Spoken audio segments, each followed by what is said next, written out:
में स्वागत है। आज हम डिस्कस करेंगे फर्स्ट ग्रेड टीचर का सिलेबस, जिसे राजस्थान स्कूल लेक्चर सिलेबस भी बोला जाता है। आरपीएससी के द्वारा ये एग्ज़ाम कंडक्ट होगा और मुझे यकीन है कि अगर आप हमारे इस पर डिस्कस करेंगे, जो भी हम बात करेंगे, अगर आप उसको फॉलो करेंगे तो आपकी 1 साल में जॉब लग जाएगी। क्योंकि मैंने फर्स्ट अटैम्प्ट में लगभग सभी एग्ज़ाम क्लियर करे हैं, चाहे यूपीएससी का प्री हो, आरएस का प्री हो, रिजर्व बैंक ऑफ इंडिया हो, और मैंने कई एग्ज़ाम दिए तो लगभग पहली बार में मेरी सब में जॉब लग गई थी। तो उसके लिए जो मैंने पैटर्न इस्तेमाल किया था, ठीक वही पैटर्न मैं आपसे इसमें डिस्कस करूँगा। ओवर ए पीरियड मुझे लगा कि मुझे ये कोचिंग जो है इंस्टीट्यूशन, मतलब मेरे एक फ्रेंड ने कोचिंग इंस्टीट्यूट शुरू किया था, तो मुझे लगा कि मुझे पढ़ाने की तरफ जाना चाहिए, क्योंकि काफ़ी अच्छी मतलब मेरी पढ़ाई रही है।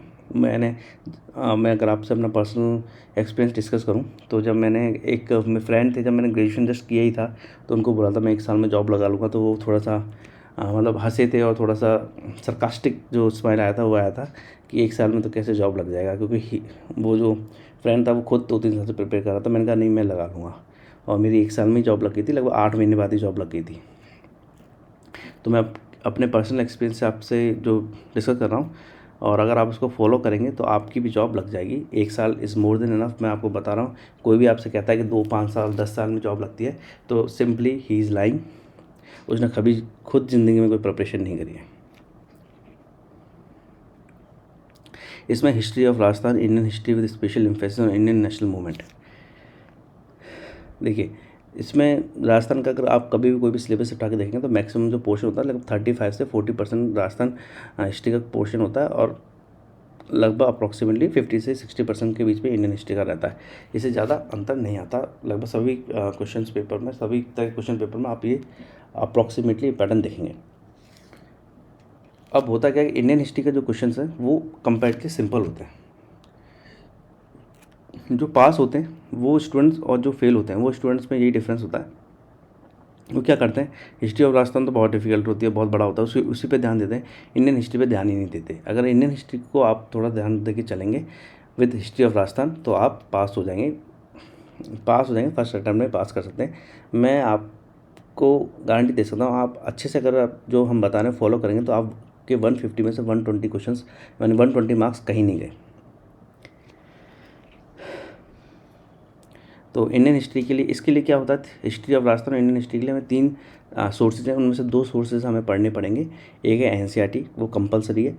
लेटेस्ट एनसीईआरटी प्लस थोड़ी पुरानी एनसीईआरटी, जो पुरानी बुक है वो बहुत इंपॉर्टेंट है, क्योंकि ये जो सिलेबस है ये बेसिकली उस पुरानी एनसीईआरटी का है। लेटेस्ट एनसीईआरटी में इतना बड़ा सिलेबस नहीं है, हालांकि उससे क्वेश्चन आते हैं, लेकिन उसमें ये सब चीज़ें डिस्कस नहीं होती। दूसरा है आप स्पेक्ट्रम ले सकते हैं, और तीसरा आप India struggle for independence, Bipin Chandra की किताब है, वो पढ़ सकते हैं। अब है डिफरेंस ये कि स्पेक्ट्रम ठीक ठाक किताब है, इंडिया स्ट्रगल फॉर इंडिपेंडेंस बहुत भारी किताब है। अगर आपने वो नहीं पढ़ी है तो मैं रिकमेंड करूँगा कि उसको ना पढ़ें, क्योंकि उसको पढ़ने में ही 2 महीने लगते हैं। पहली बार पढ़ने में 2 महीने लगेंगे। लेकिन अगर आपका हिस्ट्री सब्जेक्ट है तो उसको ज़रूर पढ़ लें। अगर आपने उसको पढ़ लिया तो आप यूँ समझिए कि मॉडर्न इंडिया आपके पूरी तरह से कब्जे में आ गई। अगर 15 क्वेश्चन आएंगे तो उसमें से 12 आप सॉल्व करके आएंगे, यूपीएससी के अंदर भी।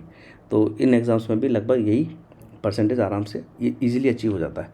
और अगर वो इंडिया स्ट्रगल फॉर इंडिपेंडेंस आपने कभी नहीं पढ़ी है तो फिर स्पेक्ट्रम ठीक रहेगी।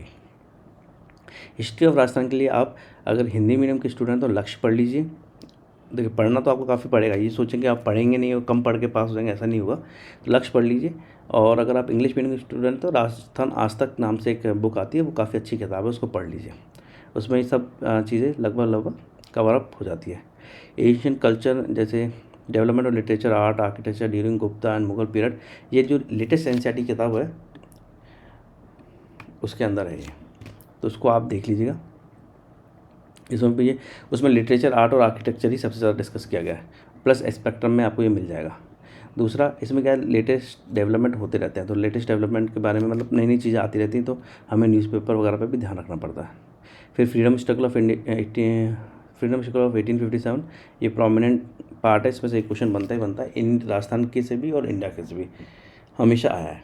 फिर प्रोमिनेंट लीडरशिप है, जैसे नेशनल में वीडी सावरकर है, बंकिम चंद्र लाल है, बंकिम चंद्र चटर्जी, ये लाल मतलब लाल लाजपत राय, बाल मतलब बाल गंगाधर तिलक, और पाल मतलब बिपिन चंद्र पाल। तिकड़ी थी, हमेशा मानी जाती थी। जब फ्रीडम स्ट्रगल की शुरुआत हुई थी इंडिया में, तो इनका सबसे बड़ा जो था ये एक्चुअली जो रेवोल्यूशनरी जो स्ट्रगल की शुरुआत बोलते हैं इंडिया में, वो इन तीनों से मानी जाती है, लाल, बाल और पाल। एक्सट्रीमिस्ट इनको कहा जाता था, एक्सट्रीमिस्ट।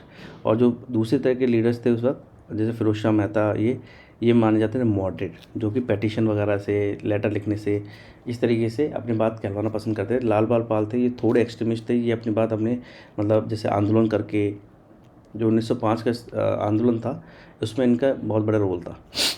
उसके बाद खैर ये चले गए थे, खैर ये चलो हम बाद में डिस्कस करेंगे, अदरवाइज़ क्या होगा कि ये जो हम सिलेबस डिस्कशन है यही बहुत लंबा हो जाएगा। फिर चंद्रशेखर आज़ाद, प्रोमिनेंट पर्सनैलिटी, भगत सिंह, सुखदेव, रास Bihari Bose, Subhash Chandra Bose, social religious renaissance. ये जो है राजा राम मोहन रॉय, सती प्रथा के बारे में इस पर एक क्वेश्चन हमेशा बनता है, सती प्रथा या जो मैरिज एक्ट, ये हमें पढ़ने होते हैं। इसमें से जो रेनेसां का जो सबसे इम्पोर्टेंट डेवलपमेंट है वो यही है कि महिलाओं की स्थिति और जो मतलब SC ST कम्युनिटी थी दूसरी, उसकी स्थिति बहुत अच्छी हुई थी, और ख़ास तौर से रेनेसां पीरियड में महिलाओं की स्थिति बहुत अच्छी हुई थी। तो उस पर जो डेवलपमेंट हुए थे वही इंडिया में रेनेसां माना था। रिलीजियस रेनेसां में महिलाओं की जो स्थिति थी वो इंडिया में पहले बहुत ज़्यादा बदतर हुआ करती थी। इंडिया में क्या वर्ल्ड ओवर ही थी, जब रेनेसां आया था तभी महिलाओं की स्थिति सुधरी थी। यूरोप का एक इन्फ्लुएंस आया था, उससे ये डेवलपमेंट इंडिया में भी आया। फिर आया national movement with special reference to Mahatma Gandhi, Jawaharlal Nehru, Vallabh Bhai Patel, Maulana Azad, BR Ambedkar. ये जो national movement with special reference to Mahatma Gandhi, ये जो है इंडिया स्ट्रगल फॉर इंडिपेंडेंस नाम की किताब है, उसमें जो इसका स्कोप है, पोर्शन है, बहुत ही बेहतरीन पोर्शन है। उससे बाहर क्वेश्चन ऑलमोस्ट मैंने कभी देखे नहीं, और एक आध दो खैर आ भी जाते हैं, ऐसी बात नहीं है कि महात्मा गांधी अपने आप में एक किताब है बहुत बड़ी, लेकिन 80 to 90% क्वेश्चन उसी पोर्शन में से आते हैं। फिर जवाहरलाल नेहरू हैं, वल्लभ भाई पटेल हैं, मौलाना आज़ाद, BR अम्बेडकर। इनका जो रोल रहा, इनका जो कंट्रीब्यूशन रहा इंडियन सोसाइटी में, इंडियन एग्जाम और जो इंडियन स्ट्रगल फॉर इंडिपेंडेंस, उसके बारे में बात की जाती है। Then Asian culture and civilisation of Rajasthan, Kalibanga, Ahar, Ganeshwar, Bairat civilisation, ये हमारी प्राचीन सभ्यता के बारे में, ये सबसे इस लक्ष्य में बहुत अच्छा है, राजस्थान आज तक नाम किताब में अच्छा है। उसके अलावा आपको इसमें थोड़े नोट्स और डेवलपमेंट हैं, नई नई चीज़ें जो आती हैं उसको देखते रहना पड़ेगा। हम समय समय पर अपने वीडियोज़ पे भी लाएंगे, लेकिन आपको ये किताबें ज़रूर पढ़नी चाहिए। Then history of Rajasthan from 8 to 18 century, Gurjar, Pratihara, Chauhan, ये सब आपको आराम से लक्ष्य में राजस्थान आज तक में मिल जाएगा। मैं बुक्स आपको इसलिए बता रहा हूँ, देखिए क्या होता है कि बिना बुक्स पढ़े आप एग्ज़ाम पास नहीं कर सकते। मैं कह सकता हूँ कि हमारे नोट्स पढ़ लीजिएगा, ये पढ़ लीजिएगा, वो पढ़ लीजिएगा, सब इसी तरीके से कोचिंग इंस्टीट्यूट या अकेडमी चलाते हैं, लेकिन मेरा जो फोकस है वो है कि आप पास करने चाहिए। तो बुक्स सबसे इंपॉर्टेंट है, फिर उसके बाद हमारे नोट्स सबसे इंपॉर्टेंट है, और तीसरा डिस्कशन सबसे ज़्यादा इंपॉर्टेंट। आप क्वेश्चन पूछ सकते हैं, बता सकते हैं हम कि आपको क्या पढ़ना है, कैसे पढ़ना है, ताकि आपकी 1 साल में जॉब लग जाए, और आपकी 1 साल में जॉब लग जाएगी, आप ये मानिए। History of freedom struggle in Rajasthan, लक्ष्य और राजस्थान आज तक, कुछ और पढ़ने की जरूरत नहीं। इंटीग्रेशन ऑफ राजस्थान, ये 5 पेज है, 5 से 7 पेज का एक यूँ समझिए कि पार्ट है, इसमें एक क्वेश्चन हमेशा बनता ही बनता है, तो इसको कभी भी इग्नोर मत कीजिएगा। सोसाइटी एंड रिलीजन, इसके लिए थोड़े सा न्यूज़पेपर्स वगैरह देखनी पड़ेंगी, और इसके लिए ये लक्ष्य भी है, राजस्थान आज तक भी बहुत अच्छी है, और इसमें लेटेस्ट डेवलपमेंट पे भी ध्यान रखना पड़ता है।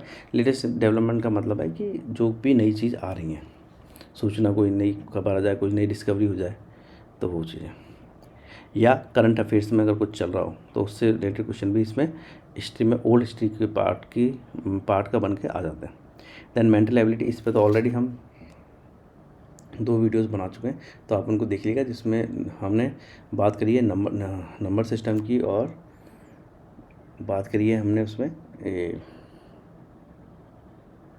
परसेंटेज कैसे निकाला जाए, तो आप उसको देख लीजिए। और जैसे एनालॉजी है, ये इसमें क्या रिलेशनशिप होती है, जैसे क्या हुआ, आपको रिलेशनशिप दे दी जाएगी, जैसे कैट एंड डॉग, तो हमने देखनी क्या रिलेशनशिप है ना। एक जानवर दूसरा जानवर भी है, थोड़ा इनमें झगड़ा भी रहता है, कैट और डॉग दुश्मन है, तो तीसरा एक ऑप्शन दिया जाएगा, फिर उसके हिसाब से हम तीसरा एक वर्ड दे दिया जाएगा हमें एक, और उसके हिसाब से ऑप्शन में चेक करना पड़ेगा क्या रिलेशनशिप। जैसे मान लीजिए पिता पुत्र दे दिया, फिर माता दे दी, तो अगला रिलेशनशिप क्या बैठता है, पुत्री। तो इस तरीके से ये एनालॉजी हमें देखनी होती है। सीरीज़ कंप्लीशन, ये टाइम सीरीज़ वगैरह, कोडिंग, डिकोडिंग, ये काफ़ी इजी रहते हैं, कोई ऐसा बहुत ज़्यादा टफ़ नहीं रहते, क्योंकि ये ज़्यादातर बैंकिंग लेवल से ऊपर ये क्वेश्चन नहीं आते, और बहुत ही अगर आपको बेसिक अंडरस्टैंडिंग अच्छी हो, अगर आपने अच्छे से कंसेप्ट समझा हो और आपकी अच्छी प्रैक्टिस हो। पहला कंसेप्ट समझना बहुत ज़रूरी है, दूसरा शॉर्ट ट्रिक्स, जैसे हम बात कर रहे हैं तो शॉर्ट ट्रिक्स भी हमने बताई हैं। तो अगर आपका कंसेप्ट अच्छा है प्लस आपको ट्रिक्स आती हैं, तो आप ये समझिए कि 1 मिनट से कम टाइम में एक क्वेश्चन आप कर सकते हैं। ये मेरा बहुत फेवरेट रहा था जब मैं प्रिपरेशन करता था। मैं भी खुद भी आर्ट्स का स्टूडेंट हूँ, लेकिन ये जो पार्ट आता था मेंटल एबिलिटी मेरा बहुत अच्छा था। इनफैक्ट इसमें मेरा स्कोर होता था 50 में से 42 तक का स्कोर मेरा जाता था, और बिना कोई खास ज़्यादा प्रिपरेशन किए, क्योंकि इसमें क्या सिंपल आपकी मेंटल एबिलिटी, आपके कंसेप्ट क्लियर होनी चाहिए, बाकी सब हो जाएगा। देन स्टैटिस्टिक्स, इसमें क्वेश्चन बनते हैं मीन, मोड, मीडियन, सबसे ज़्यादा यही क्वेश्चन है ना। एक मेजर्स और सेंट्रल टेंडेंसी, इसमें डायरेक्ट क्वेश्चन आते हैं। इसमें बहुत ज़्यादा इन डेप्थ में क्वेश्चन नहीं आते, तो आपको बस एक बेसिक लेवल की जानकारी होनी चाहिए। तो बेसिक स्टैटिस्टिक्स आपको आती है, डाटा इंटरप्रिटेशन आपको आता है, तो आपको कोई ज़्यादा डिफिकल्टी नहीं आएगी। और मैं आपको बता रहा हूँ कि ये सबसे अच्छा पार्ट होता है इसमें। जैसे 40 नंबर का, तो इसमें आप ईजिली 35 से 38 नंबर के बीच में स्कोर कर सकते हैं, एक दो क्वेश्चन को छोड़कर। देन मैथमेटिक्स, ये जीरो ऑफ पॉलिनोमियल, इसमें थोड़ी पढ़ाई तो आपको करनी पड़ेगी, मेहनत करनी पड़ती है। ट्रिक्स तो हमें देखिए क्या होता है, ट्रिक्स काम आती है, लेकिन आपको कंसेप्ट के बिना कुछ भी मतलब नहीं है। तो आप इस पर थोड़ी मेहनत करेंगे, जैसे 2 से 3 घंटे अगर मैथमेटिक्स के सेक्शन पे आप फोकस करेंगे, मैथमेटिक्स प्लस लैंग्वेज सेक्शन 2 से 3 घंटे डेली बेस पे, तो आपका बहुत अच्छा हो जाएगा। जैसे 2 घंटे आप हिस्ट्री पढ़ लीजिए, 2 से 3 घंटे ये पढ़ लीजिए, और इसमें फिर टाइम वेरिएशन होता रहता है। जैसे शुरुआत में हमें मैथमेटिक्स पे ज़्यादा टाइम देना होता है, जब आपको कंसेप्ट समझ में आ जाता है तो मैथमेटिक्स का वही पोर्शन आधा घंटे में, पौन घंटे में भी हो जाता है, तो वो टाइम ऑटोमेटिकली घट जाता है, और आप जो सब्जेक्ट ज़्यादा याद करने वाले, जैसे हिस्ट्री, ज्योग्राफी, उस पर फोकस कर सकते हैं।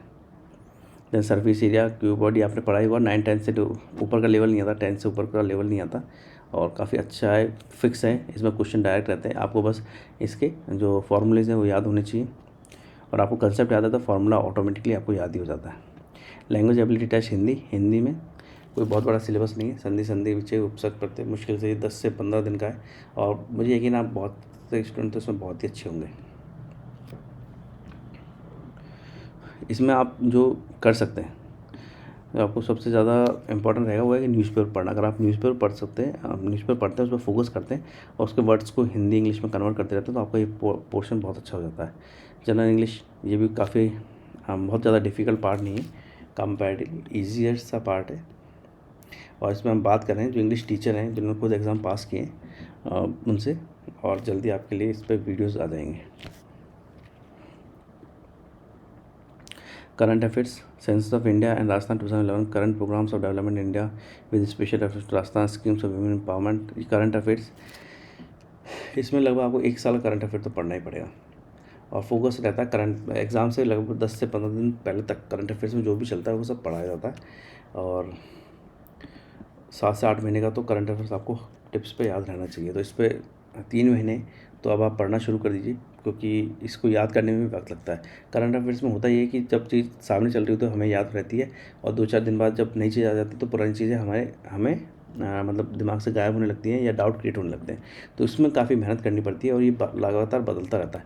तो ये भी नहीं कि आपने पढ़ लिया तो काम चल जाएगा, तो इसको थोड़ा सा पढ़ लिया। ये बहुत अच्छा सेक्शन है वैसे करंट अफेयर, इसमें बहुत अच्छे आप मतलब 80% के ऊपर ईजिली स्कोर कर सकते हैं। जैसे 80% मान लीजिए करंट अफेयर्स में है ना, 90% से ऊपर मैथमेटिक्स और इंग्लिश लैंग्वेज सेक्शन में, और लगभग 85% तक आप हिस्ट्री के सेक्शन में कवर कर सकते हैं बहुत ईजिली। कभी भी 90% से ऊपर किसी सेक्शन के लिए कोशिश नहीं करनी चाहिए जब तक सारे सेक्शन 90% ना हो जाए। प्रिपरेशन करने का एक तरीका भी होता है, अगर आप एक ही सेक्शन में बहुत ज़्यादा ध्यान देंगे और किसी सेक्शन में आप 50% पे ही बैठे तो आपका फेल होने का कारण वो सेक्शन बन जाता है। तो ये स्ट्रेटेजी भी हमें इस्तेमाल करनी पड़ती है, ऐसा नहीं है कि आप इसमें डायरेक्ट जा सकते हैं। Space programmes of India, atomic energy programmes of India, ये करंट अफेयर्स में चलते रहता है। ये इंडिया बुक का पार्ट है वैसे, स्पेस प्रोग्राम्स अच्छे से एक्सप्लेन है, एटॉमिक एनर्जी इसमें एक्सप्लेन है, programme of India, India and the world, events of importance, person places of India, current issues, contemporary events, awards वगैरह, ये करंट अफेयर्स में आते रहते हैं। तो एक साल में जो भी अवार्ड मिले वो सब हमें याद होनी चाहिए। फिर जनरल साइंस है, एटम्स, मॉलिक्यूल, केमिकल रिएक्शन, ये 9th 10th क्लास की is more than enough. General science में काफ़ी अच्छा स्कोर बनता है इससे, और क्वेश्चंस लगभग डायरेक्ट होते हैं, कोई बहुत ज़्यादा मतलब ऐसे टेढ़े क्वेश्चंस नहीं पूछे जाते। इंडियन पॉलिटी सेलियंट फीचर्स में फिक्स है पैटर्न। राजस्थान इसमें स्टेट की पॉलिटी में बहुत ज़्यादा मतलब जो डिफिकल्ट क्वेश्चन आता है वो स्टेट की पॉलिटी से आता है, क्योंकि कई चीज़ें उनमें कभी सुनी नहीं होती। अदरवाइज़ ये बहुत अच्छा सेक्शन होता है। इसमें से आप ही समझिए 10 में से 9 ईजिली स्कोर कर सकते हैं। अगर 10 क्वेश्चन है तो उसमें से 9 क्वेश्चन आप ईजिली अचीव कर सकते हैं इंडियन पॉलिटी में। और राजस्थान में तो ये हमेशा से, राजस्थान ही क्या, ये वैसे इंडिया में भी जो इंडिया के एग्ज़ाम होते हैं, यूपीएससी एग्ज़ाम होता है, उसमें भी आप इस लेवल को ईजिली अचीव कर सकते हैं। ईजिली अचीव का मतलब अगर आप पढ़ते रहते हैं तो अचीव कर सकते हैं। ये नहीं कि आपको बहुत ज़्यादा परेशान होना है कहाँ से आएगा कैसे आएगा, चीज़ें फिक्स है और वहीं से आती हैं। ज्योग्राफी ऑफ राजस्थान, ये लक्ष्य में आपको मिल जाएगी आराम से, और राजस्थान आज तक में भी मिल जाएगी। इसमें बहुत ज़्यादा मतलब ज्योग्राफी ऑफ राजस्थान बहुत बड़ा सब्जेक्ट नहीं है, एक छोटा सा ही सब्जेक्ट है। फिक्स पैटर्न समझ लीजिए 50 पन्नों के में ज्योग्राफी ऑफ राजस्थान कंप्लीट हो जाती है। 50 पन्ने भी शायद ज़्यादा हो गए, तो 20-30 पन्नों में ही कंप्लीट हो जाती है। तो उसको आप थोड़ा और बढ़ाना चाहें, खींचना चाहें तो 10-20 पन्नों तक और ले जाइए। इससे ज़्यादा हमें ज्योग्राफी राजस्थान में नहीं पढ़ना पड़ता। इसमें फिक्स है, नदियाँ फिक्स हैं, जो भी इसके तो वीडियो ऑलरेडी हम अपलोड कर चुके हैं Learn 24 पर। अगर आप वो वीडियोज़ देख लेंगे तो भी आपका पेपर 100% ही क्लियर हो जाएगा। Education management, education scenario in Rajasthan, right of children to free and compulsory education act 279। इसमें करंट अफेयर्स प्लस थोड़ा ट्रेडिशनल पार्ट रहता है, तो इसको आप आराम से कर सकते हैं। इसमें कोई बहुत ज़्यादा मतलब कुछ भी माथापच्ची या बहुत ज़्यादा मेहनत करने की चीज़ें नहीं है। सिर्फ आप जो चीज़ें सामने आ रही हैं वो आप पढ़ते रहिए, और ये तो वेबसाइट्स वगैरह पे भी चीज़ें मिल जाती हैं। इस पर भी हम जल्दी वीडियो बनाएंगे ताकि आपको कोई ज़्यादा प्रॉब्लम ना हो। इसमें ज़्यादा से ज़्यादा 200 से 300 क्वेश्चन में ये पूरा का पूरा सिलेबस जो पार्ट है 5th पार्ट कंप्लीट हो जाएगा, और आप आराम से 80% अबव इसमें स्कोर कर सकते हैं। फिर competitive exam post of school lecture का ये फॉर्मेट दिया हुआ है कि इसमें क्या क्या इंक्लूड होगा, कैसे कैसे इंक्लूड होगा, तो इसको आप देख लीजिएगा। अब इसमें जो पुराने और नए सिलेबस में अंतर कर दिया वो ये है कि इसमें बताया नहीं इसमें कितने नंबर का कितना आएगा, लेकिन जो ट्रेडिशनल रहा है मेरे हिसाब से उसमें बहुत ज़्यादा वेरिएशन नहीं आएगा, लगभग चीज़ें वैसी ही रहेंगी। 30 नंबर का, या मान लीजिए हिस्ट्री रहेगी 30 नंबर, हर सेक्शन में यूँ समझिए 5 सेक्शन है तो 30 मार्क्स के आप समझ लीजिए 5 सेक्शन आएंगे। अब इसमें थोड़ा अप डाउन कर दें, कोई 5-10 क्वेश्चन या 5-10 नंबर का ऊपर नीचे किसी एक सेक्शन में, तो अलग बात है। अदरवाइज हम ये बैलेंस अप्रोच लेके चलेंगे और हम मानेंगे कि हर सेक्शन से 30 मार्क्स का ही क्वेश्चन पेपर आएगा, और अकॉर्डिंगली हम प्रिपेयर करेंगे। तो आप हमारे साथ रहिएगा, आप आराम से 120 एंड अबव स्कोर कर जाएंगे बिना कुछ ज़्यादा परेशान हुए। And thank you. अगर आपको कुछ भी पूछना हो तो आप हमारे यूट्यूब सेक्शन में या वीडियो में कमेंट कर सकते हैं। Thank you.